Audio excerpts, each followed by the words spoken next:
ಓಂ ನಮಃ ಶಿವಾಯ, ಓಂ ನಮಃ ನಾರಾಯಣಾಯ. ಸ್ವಾಮಿ ಕುಲಗಜ್ಜ. ನನ್ನೆಲ್ಲ ಪ್ರೀತಿ ವೀಕ್ಷಕ ಬಂಧುಗಳಿಗೆ ಶಿವಂ ಕನ್ನಡ ಆಧ್ಯಾತ್ಮಿಕ ಚಾನೆಲ್ಗೆ ಸ್ವಾಗತ.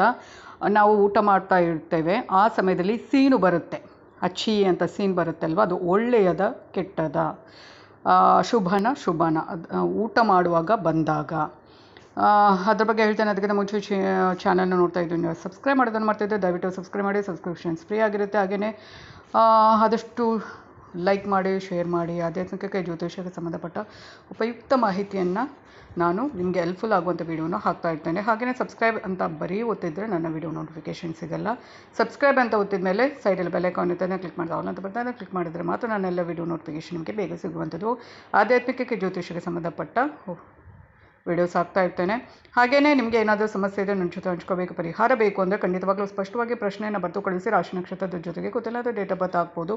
ಎರಡೂ ಗೊತ್ತಿಲ್ಲ ಅಂದರೆ ಪ್ರಶ್ನೆಯನ್ನು ಕರೆಕ್ಟಾಗಿ, ಅಂದರೆ ಪ್ರಶ್ನೆ ಹಾಕುವಾಗ ಕರೆಕ್ಟಾಗಿ ಇರಬೇಕು, ಏನು ಎತ್ತ ಅಂತ. ಸುಲಭ ಪರಿಹಾರ ನಿಮಗೆ ಮಾಡಲಿಕ್ಕೆ ಸಾಧ್ಯವಾದ ಆಗುವಂಥ ಪರಿಹಾರವನ್ನು ಮಾಡ್ತೇನೆ. ಹಾಗೆಯೇ ಇನ್ನೊಂದು, ಯಾರಿಗಾದರೂ ನಿಮ್ಮವರಿಗೆ ಒಳ್ಳೆ ರೀತಿ ನನ್ನ ಚಾನಲ್ ಮುಖಾಂತರ ವಿಶ್ ಮಾಡಬೇಕು ಯಾವುದಕ್ಕಾದ್ರೂ ಅಂದರೆ ಖಂಡಿತ ಅದನ್ನು ಕೂಡ ತಿಳಿಸಿ. ಖಂಡಿತವಾಗ್ಲೂ ನಿಮ್ಮ ಪರವಾಗಿ ನಾನು ವಿಶ್ ಮಾಡ್ತೇನೆ. ಹಾಗೆಯೇ ಕೆಲವರಿಗೆ ಡೇಟ್ ಆಫ್ ಬರ್ತ್ ಗೊತ್ತಿರುತ್ತೆ, ರಾಶಿ ನಕ್ಷತ್ರ ಗೊತ್ತಿರುತ್ತೆ ಅಂತಲೂ ಕೂಡ ಕೇಳಬಹುದು.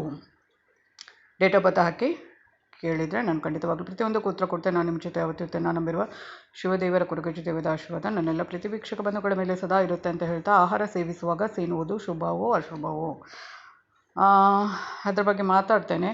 ಅಂದರೆ ನಾವು ತಿಂತಾ ಇರ್ತೇವೆ, ಏನಾದರೂ ಊಟನೋ ಏನೋ ಒಂದು ತಿಂತಾ ಇರುವಾಗ ಸಡನ್ನಾಗಿ ಸೀನು ಬರುತ್ತೆ, ಅದು ಒಳ್ಳೆಯದಲ್ಲ.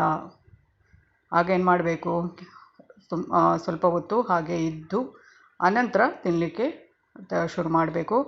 ಮತ್ತು ಇನ್ನೊಂದು ಏನು ಅಂದರೆ, ಕೆಲವರು ಏನು ಮಾಡ್ತಾರೆ, ಆ ಸೀನುವಾಗ, ಅಂದರೆ ಸೀನಿದಾಗ ಯಾರಾದರೂ ಊಟ ತಿನ್ನುವಾಗ ಅಲ್ಲಿ ಯಾರಾದರೂ ಇದ್ದರೆ ಅವರು ಸ್ವಲ್ಪ ನೀರನ್ನು ಚಿಮುಕಿಸ್ತಾರೆ ಮೂಗಿಗೆ ಅವ್ರದ್ದು. ಅಂದರೆ ಹೀಗೆ ಚಿಮುಕಿಸ್ತಾರೆ, 2-3 ಸಲ ಚಿಮುಕಿಸಬೇಕು ಅಂತ ಒಂದು ಶಾಸ್ತ್ರ. ಅಂದರೆ ಅಷ್ಟು ಒಳ್ಳೆಯದಲ್ಲ ಅದು ಅಂತ. ಮತ್ತು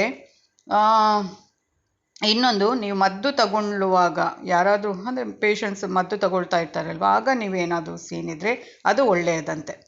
ಅದೇನಾಗುತ್ತೆ, ಆದಷ್ಟು ಬೇಗ ಆ ಒಂದು ಆರೋಗ್ಯ ಸಮಸ್ಯೆ ದೂರವಾಗುತ್ತೆ ಅನ್ನೋ ಅರ್ಥ. ಅಂದರೆ ಯಾವ ಸಂದರ್ಭದಲ್ಲಿ ಸೀನು ಬಂದರೆ ಒಳ್ಳೆಯದು ಕೆಟ್ಟದು ಅನ್ನೋದು ಇದೆ. ಅದು ಸುಮ್ಮನೆ ಅಲ್ಲ, ಮೂಢನಂಬಿಕೆ ಅಲ್ಲ, ಖಂಡಿತವಾಗ್ಲೂ ಹೌದು. ಆ ಥರ ನೋಡೋಣ. ಮುಂದಿನ ದಿನಗಳಲ್ಲಿ ಬೇರೆ ವಿಷಯಗಳಲ್ಲೂ ಅದ್ರ ಬಗ್ಗೆ ಹೇಳ್ತೇನೆ.